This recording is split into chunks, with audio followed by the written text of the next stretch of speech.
Você está ouvindo o podcast Missionando, da Agência Presbiteriana de Missões Transculturais.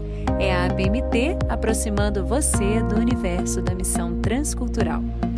Você encontra o nosso podcast nas principais plataformas de áudio. É só seguir, curtir e compartilhar.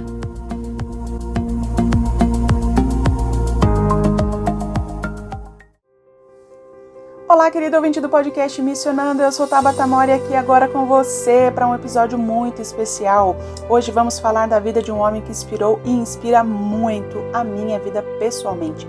Este homem, um pastor de igreja local que influenciou toda a sociedade, um sacerdote que aconselhou a rainha, um anglicano que dialogou com teólogos de todas as vertentes, um inglês que ensinou o mundo, um líder que seguiu Jesus. Ele é John Stott e o Vidas que Inspiram de hoje aproveita para homenageá-lo no centenário do seu nascimento. Curtiu? Então fica comigo e seja inspirado.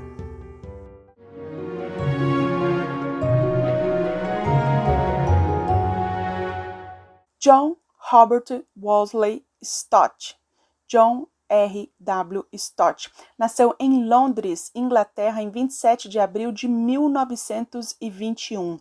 O quarto filho e o único filho homem de Sir Arnold e Lily Stott. Seu pai, um médico agnóstico, sua mãe, luterana, vinculada à igreja anglicana em Langall.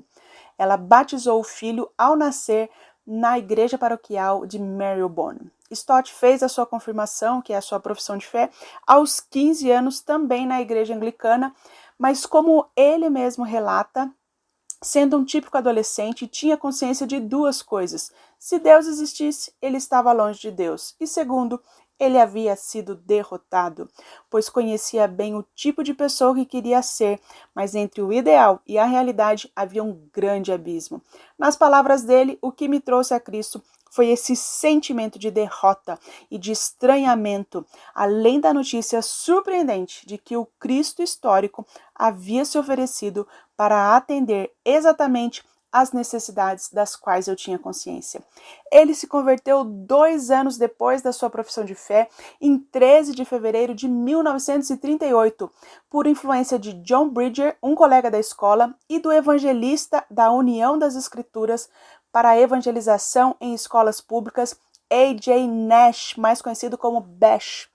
Bash expôs a Bíblia para um grupo de estudantes da Rugby School com base na pergunta de Pilatos: o que devo fazer com Jesus, chamado Cristo? Bom, depois de uma boa conversa com Nash e em casa uma oração ao lado da cama, nada surpreendente aconteceu. Mais tarde, ele pôde perceber, relendo seu diário, que crescia nele um entendimento sobre salvação e sobre o senhorio de Cristo. Depois da sua educação no colégio interno Rugby School, seguiu para o Trinity College, Universidade de Cambridge, onde se formou em francês e teologia. Depois continuou sua formação em estudos pastorais na Escola de Teologia Ridley Hall, também em Cambridge, onde se formou em 1945. Após sua ordenação, tornou-se curador, que é um tipo de pastor auxiliar da igreja de All Souls em Langall Place, Londres. Posteriormente, com apenas 29 anos, ele recebe a nomeação da Coroa da Inglaterra para tornar-se reitor, isto é, o pastor presidente da All Souls.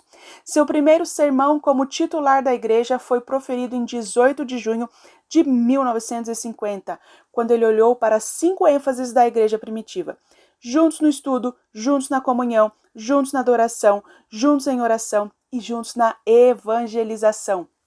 De fato, seu biógrafo, o Timothy Dudley Smith, vai dizer que o modelo de John Stott é esse mesmo, esse é o modelo dele para a igreja contemporânea, baseado na oração, pregação expositiva, evangelização regular, acompanhamento dos membros e treinamento de líderes.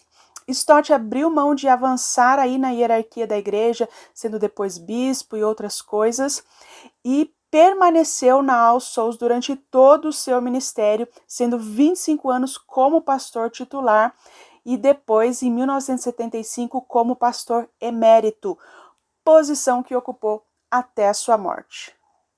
John Stott morreu no St. Barnabas College, um asilo para pastores anglicanos jubilados em Lincolnfield, perto de Londres, em 27 de julho de 2011, aos 90 anos.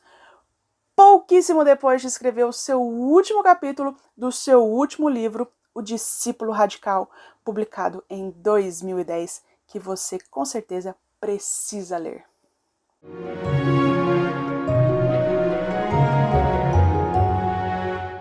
Querido ouvinte, que vida inspiradora! Não é à toa que você encontra muitas homenagens ao centenário do seu nascimento aí pela internet. A própria igreja de All Souls, Langham Place, promoveu uma série de sermões em inglês, claro, com o tema O Centenário de John Stott, Convicções Bíblicas para a Igreja Contemporânea.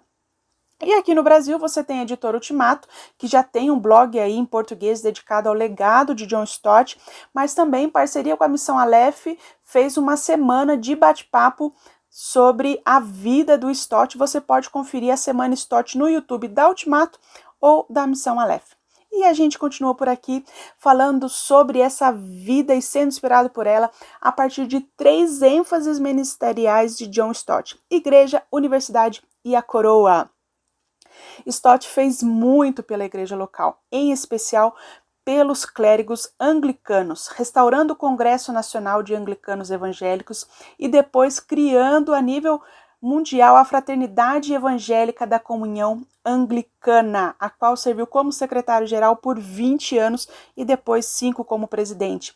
Ele inaugurou e presidiu o Conselho Evangélico da Igreja da Inglaterra e também foi membro atuante da Aliança Evangélica Britânica, sempre focando ali em buscar uma identidade verdadeiramente evangélica para a igreja.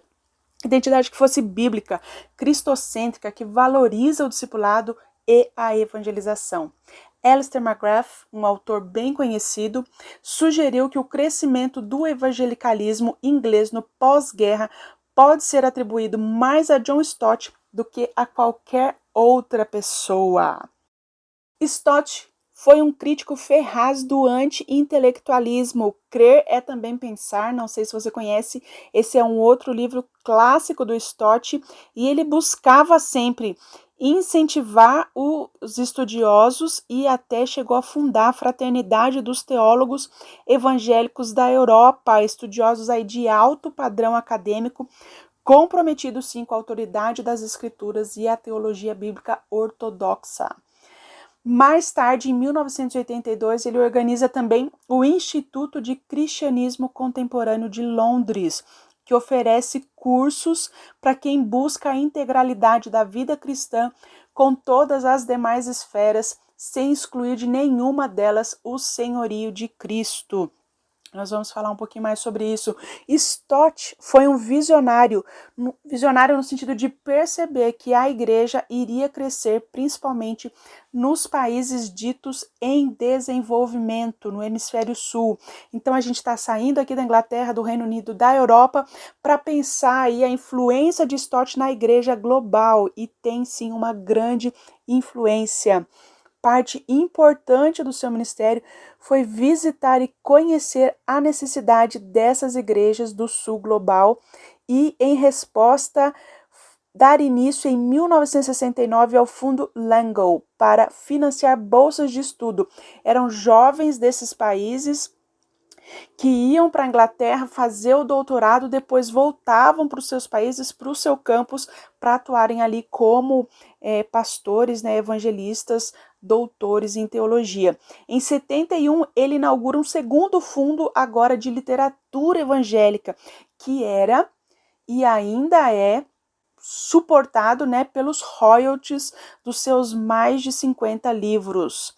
Isso tudo com o objetivo de fornecer livros para estudantes, pastores e também para bibliotecas.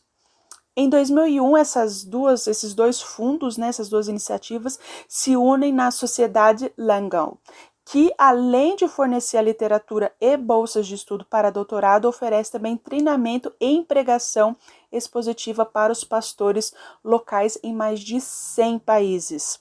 2 anos depois, já eram 23 organizações em todo o mundo, em vários continentes, debaixo do cabide da Sociedade Langell, agora internacional. E claro, gente, Entre as contribuições de Stott para a Igreja Mundial, a gente não pode deixar de falar da sua participação no movimento que pensava a evangelização mundial. Já era conhecido por sua atuação no Conselho Mundial de Igrejas e no Congresso de 1966 em Berlim, Alemanha, o Congresso sobre Evangelização Mundial. Amigo também de Billy Graham, ele foi atuante desde o planejamento do Congresso Internacional de Evangelização, sediado em Lausanne, Suíça, que aconteceu em 1974. Ele contribuiu com suas aspirações multifacetadas, trazendo essa riqueza de ideias aí para o movimento, enquanto que o movimento foi para ele um abrir de portas para que a sua influência teológica se alongasse aí para todo o mundo, para diversos países. Sem nos esquecer, claro, que o pensamento teológico de John Stott teve grande influência na confecção do próprio Pacto de Lausanne, que você pode conferir aí, a gente tem em português, uma série Lausanne, publicada pela Bell Editora. E depois, como líder do grupo de estudos teológicos do movimento, até que em 89 tem o Lausanne II em Manila, Filipinas. Ele também foi muito influente e mais uma vez liderou o grupo que confeccionou o Manifesto de Manila e continuou bem atuante no movimento Lausanne até 1996.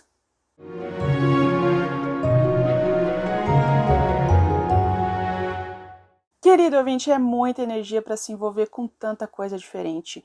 E esse foi só uma parte a igreja, ainda temos universidade e coroa. Sim, Stott esteve muito envolvido com missões universitárias nacionais e internacionais. Entre os anos de 52 e 77, ele liderou cerca de 50 missões universitárias em todos os continentes.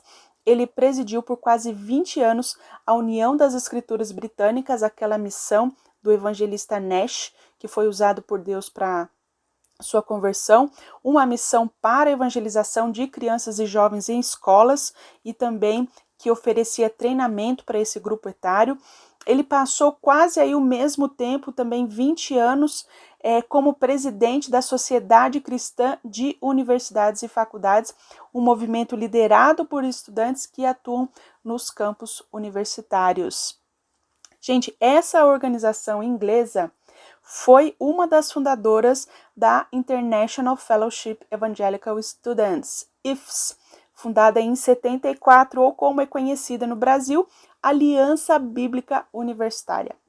Stott foi vice-presidente, depois embaixador vitalício e chegou à presidência da IFES de 1995 a 2003. E foi através da missão estudantil que ele influenciou o evangelicalismo estadunidense, servindo como expositor da Bíblia em várias ocasiões do Congresso Urbana, uma reunião que acontece a cada 3 anos, promovido pela InterVarsity Christian Fellowship, que é a ABU dos Estados Unidos. Muito bem, igreja e universidade, e agora coroa. Ele também foi capelão honorário da rainha de 59 a 91 e recebeu a rara distinção de ser nomeado capelão extraordinário em 1991. Essa posição dava a Stott alguns acessos à casa de campo da rainha e certa vez ele escreve à sua secretária Frances. Gente, Frances é a grande mulher por trás desse grande homem.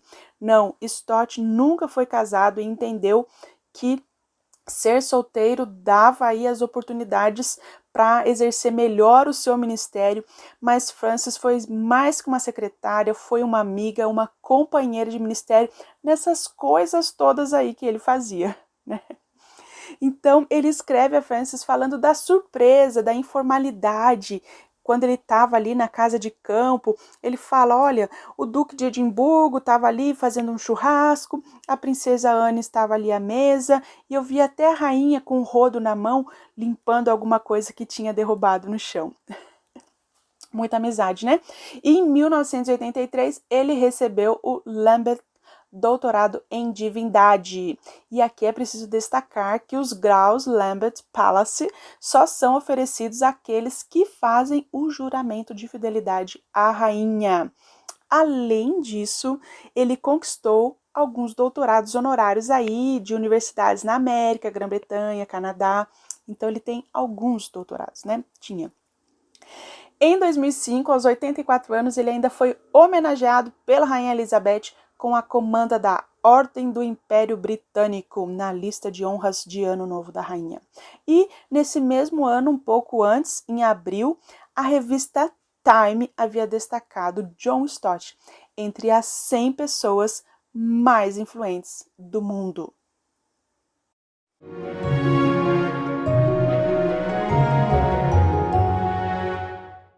E aí, querido ouvinte, vai se deixar ser influenciado por este homem que esteve na lista dos 100 mais influentes do mundo? Então, esse é John Stott no Vidas que Inspiram de hoje.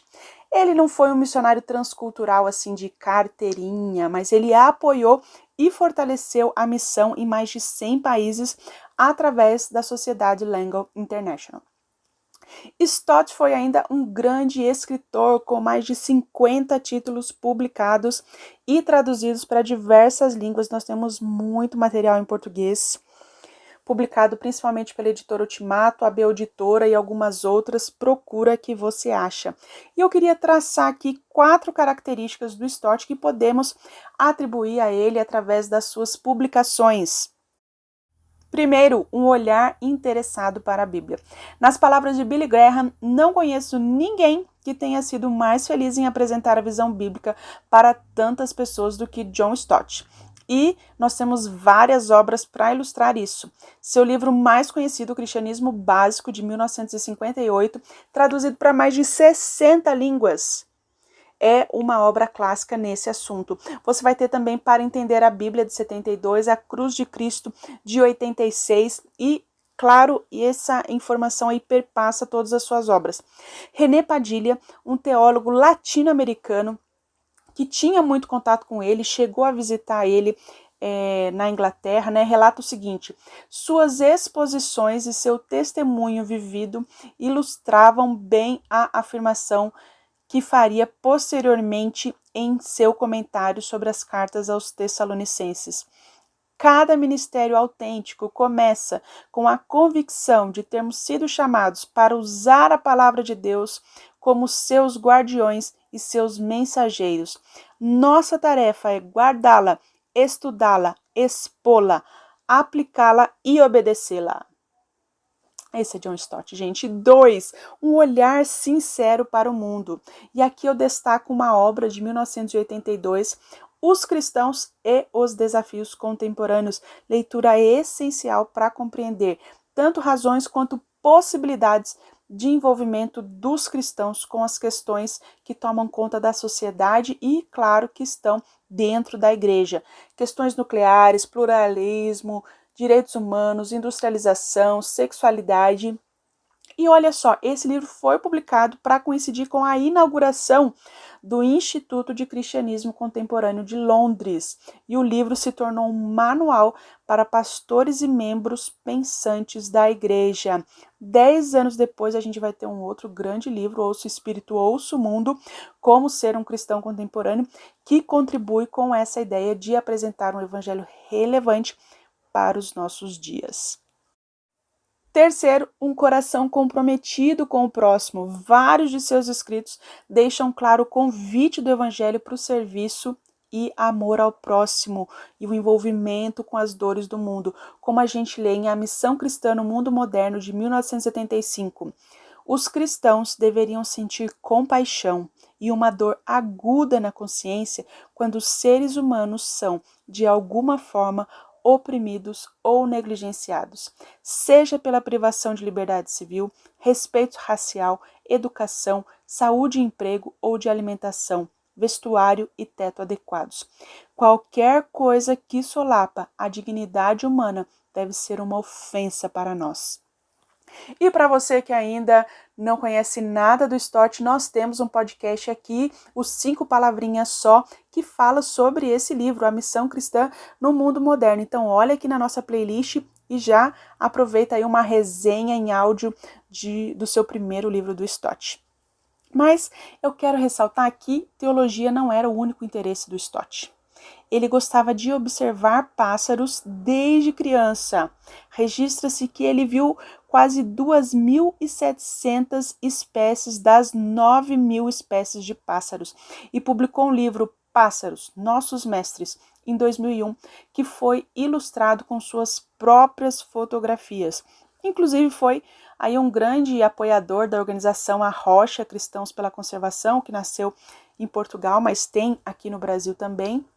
Foi fundado em 83 e, fora isso, também a gente vai ver o seu envolvimento com outras duas organizações de compaixão e desenvolvimento. A Tear Fund do Reino Unido, que também tem aqui no Brasil, ele foi presidente da Tear Fund de 83 a 97, e a Harmonia Reino Unido, da qual ele foi patrono. E o quarto ponto, mãos empenhadas com a missão. Ouvintes, todo o seu empenho em falar, em escrever, em pregar, a gente vai ver as suas mãos comprometidas com a missão, seja a missão urbana, missão estudantil, missão local, transcultural. Então, eu cito aqui o clássico, não fique surpreso, Crer é Também Pensar, de 1972. Diz o seguinte: é nossa responsabilidade compartilhar Jesus na plenitude de sua pessoa divina humana e de sua obra de salvação, para que essa pregação sobre Cristo possa gerar fé no ouvinte.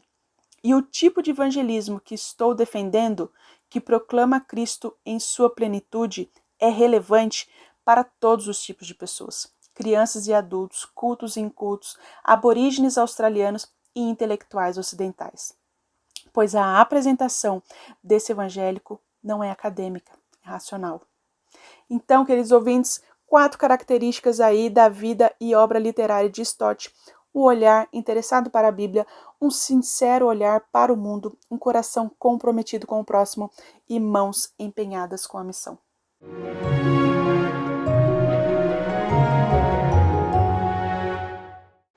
Querido ouvinte, só posso terminar esse podcast falando que vida inspiradora, que vida que nos faz ter vontade de fazer coisas grandes ou pequenas que sejam para o nosso Deus. Não deixe de aproveitar os outros conteúdos lançados aí em homenagem ao centenário do seu nascimento.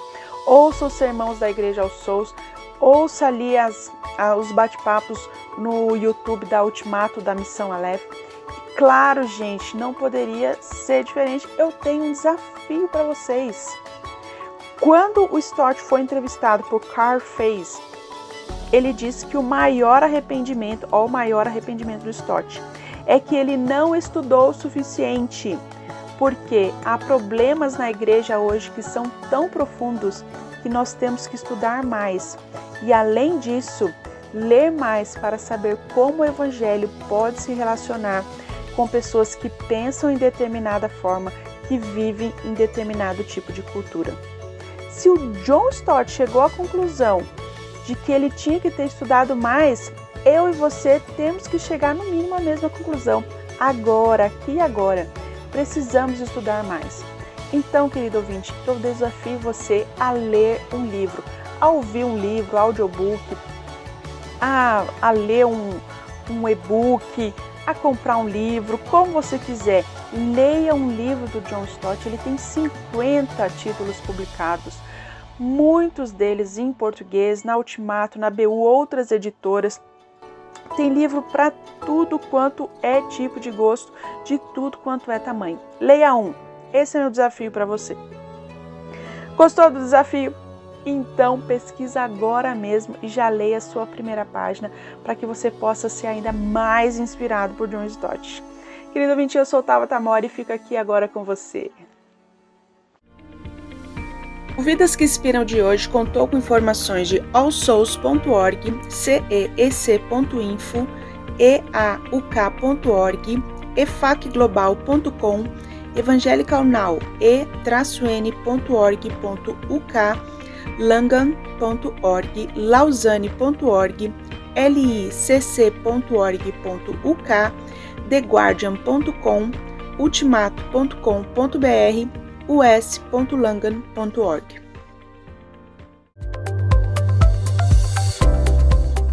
E este foi o podcast Missionando, uma produção da equipe de comunicação da APMT, sob coordenação de Isabela Silveira, produção e locução de Fernanda Muniz, Raquel Henrique e Tabata Mori, edição de áudio de Ronaldo André e técnico Kleber Macedo.